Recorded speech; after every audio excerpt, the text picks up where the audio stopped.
नमस्कार दोस्तों। आज मैं आपके समक्ष प्रस्तुत हूँ एक ऐसी पौराणिक कथा लेकर जो इक्ष्वाकु वंश के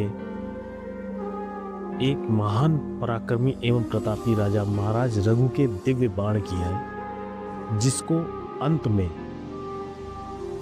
भगवान श्री राम ने रावण के ऊपर चलाया था, जिससे रावण का अंत हुआ था। ये कथा आपके लिए बड़ी ही ज्ञानवर्धक होने वाली है।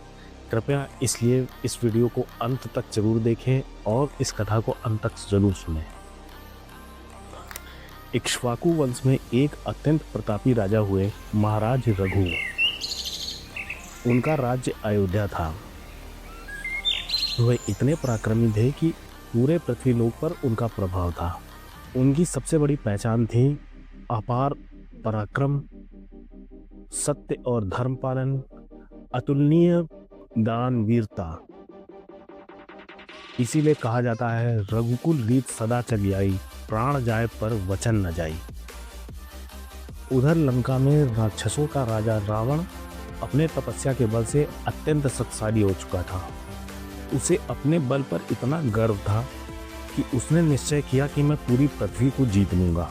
रावण एक एक करके राजाओं को हराने लगा। आखिर में वो अयोध्या पहुंचा। उसने महाराज रघु को चुनौती दी। रावण ने संदेश भिजवाया, हे रघु, या तो मुझसे युद्ध करो, मेरी चुनौती स्वीकार करो, या मेरी अधीनता स्वीकार करो। अयोध्या में सन्नाटा छा गया। महाराज रघु मुस्कुराए और बोले, युद्ध से पहले अतिथि का सत्कार और सम्मान किया जाता है। रावण को महल में बुलाया गया। यह देख कर रावण चकित रह गया। उसने कहा कि जिस राजा को मैं चुनौती दे रहा हूँ युद्ध के लिए, वो मेरा सम्मान और सत्कार कर रहा है। महाराज रघु ने कहा, युद्ध बाद में, पहले समुद्र तट पर चलो। वे दोनों समुद्र के तट पर गए। महाराज रघु ने समुद्र की रेत से उंगली से लंका का नक्शा बनाया। रावण हंसने लगा, कहने लगा, ये क्या बाल खेल रहा है। महाराज रघु ने उस नक्शे का एक छोटे से भाग का हिस्सा उंगली से मिटा दिया और उसी क्षण समुद्र में हलचल हुई। तूफान आने लगा, लहरें उठने लगी और दूर लंका में वही भाग समुद्र में डूब गया। रावण स्तब्ध रह गया।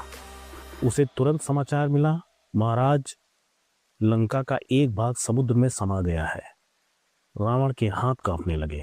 रावण समझ गया, ये राजा कोई साधारण नहीं है, ये दिव्य शक्तियों वाला है। वह तुरंत महाराज रघु के चरणों में गिर गया और बोला, मुझे क्षमा करें, मैं युद्ध नहीं करूंगा। महाराज रघु बोले, रावण, तुम महान विद्वान हो, लेकिन याद रखो, अहंकार सबसे पहले बुद्धि को नष्ट कर देता है। रावण ने महाराज रघु को प्रणाम किया और वापस लौट गया। युद्ध टल गया, लेकिन रावण का अहंकार अभी भी जीवित था। रावण ने सोचा कि मैं उनको युद्ध में नहीं हरा सका, लेकिन उनकी मर्यादा को चुनौती दूंगा। उसको पता चला कि महाराज की सबसे बड़ी शक्ति का कारण उनकी पत्नी का पतिव्रता धर्म है। महाराज रघु की पत्नी का नाम चंद्रभागा था। वे बड़ी ही धर्मपरायण, गुणवान, रूपवती एवं पतिव्रता थी। रावण ने कुटिल योजना बनाई। उसने महाराज की पत्नी का पतिव्रत धर्म भंग करने की योजना बनाई। वह महाराज रघु का रूप रखकर महल में पहुंचा, परंतु रानी ने उसे पहचान लिया। उन्होंने कहा, मेरे पति की आंखों में प्रेम होता है, तुम्हारी आंखों में अहंकार नजर आ रहा है। और उन्होंने श्राप दे दिया, रघुवंश में जन्म लेने वाला ही पुरुष तुम्हारे अंत का कारण बनेगा। यही रावण की मृत्यु का पहला संकेत मिला। वो वहां से भाग आया।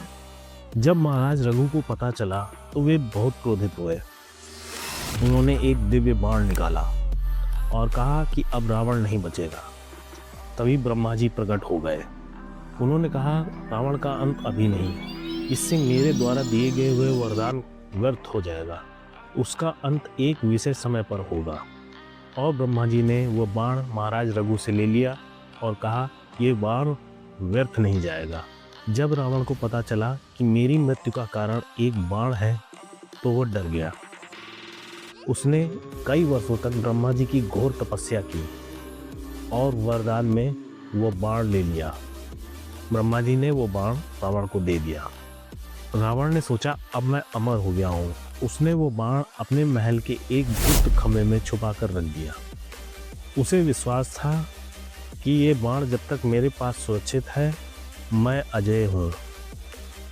लेकिन समय अपना खेल खेल रहा था।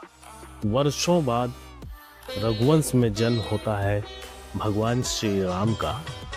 जब श्री राम लंका पहुंचे तो राम रावण युद्ध कई दिनों तक चलता रहा। रावण बार बार जीवित हो जाता था। भगवान श्री राम उसका सिर काटते थे लेकिन वे सिर बार बार उग जाते थे। तब विभीषण ने श्री राम को गुप्त रहस्य बताया। विभीषण ने बताया कि रावण का मृत्यु का कारण महाराज रघु का वही दिव्य बाण है जो कि उसने महल में किसी खम्भे में छुपा के रखा हुआ है। अब प्रश्न था कि उस बाण को कौन लाए। इतनी कड़ी सुरक्षा के बीच लंका में महल में वो खम्भे में कहीं एक बाण छुपा हुआ है। उस बाण को लाए तो कौन लाए और उस बाण का पता कैसे लगे। तब ये कार्य मिला श्री हनुमान जी को, क्योंकि कहा जाता है कवन सो काज कठिन जगमाई जो ना होई तात तुम पाही। हनुमान जी बोले प्रभु अभी ला कर देता हूँ। हनुमान जी लंका पहुंचे। उन्होंने एक ब्राह्मण का रूप धारण किया और वो सीधे महल के अंदर पहुंच गए। महल में उन्होंने मंदोदरी को देखा और जैसे ही उन्होंने महल में प्रवेश किया बोलने लगे जय हो लंकेश रावण की, जय हो लंकेश रावण की। मंदोदरी प्रसन्न हो गई। उसे लगा कोई विद्वान ब्राह्मण आया हुआ है। उसने ब्राह्मण रूप में आए हनुमान जी के आदर सत्कार किया। हनुमान जी बोले महारानी आपके स्वामी अद्भुत है, उनकी मृत्यु का रहस्य कोई भी नहीं जान सकता। मंदोदरी गर्व से मुस्कुराई और वही गलती हो गई जो अक्सर अहंकार कराता है। वो बोली हाँ उनकी मृत्यु असंभव है क्योंकि उनकी मृत्यु का कारण वाला बाण महल के इस खंभे में छिपा हुआ है। बस हनुमान जी को रहस्य मिल गया। जैसे ही मंदोदरी अंदर किसी कार्य से गई हनुमान जी अपने स्वरूप में आ गए। उन्होंने एक ही प्रहार में वो पूरा खंभा तोड़ दिया और अंदर से वही दिव्य बाण निकाल करके आकाश मार्ग के रास्ते भगवान प्रभु श्री राम के पास पहुंच गए। हनुमान जी ने राम जी को वो दिव्य बाण लाकर सौंप दिया। अब बोले प्रभु अब रावण की मृत्यु का समय आ गया है। श्री राम मुस्कुराए। अब समय पूरा हो चुका था। महाराज रघु का वो दिव्य बाण, ब्रह्मा जी की रक्षा, रावण का अहंकार, हनुमान जी की बुद्धि सब जुड़ चुके थे। अंतिम युद्ध में श्री राम जी ने वही महाराज रघु का दिव्य बाण अपने सारंग धनुष पर चढ़ाया और बोले ये बाण धर्म की विजय का प्रतीक है। बाण चला और सीधे रावण के हृदय में लगा। रावण धरती पर गिर गया।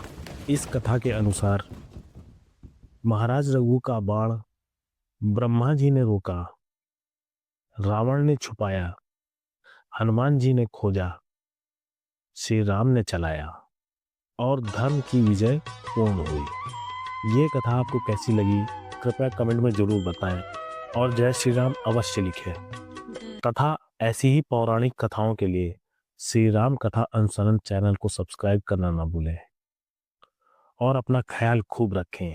तब तक के लिए मैं आपसे विदा लूंगा। जय श्री राम, जय हनुमान।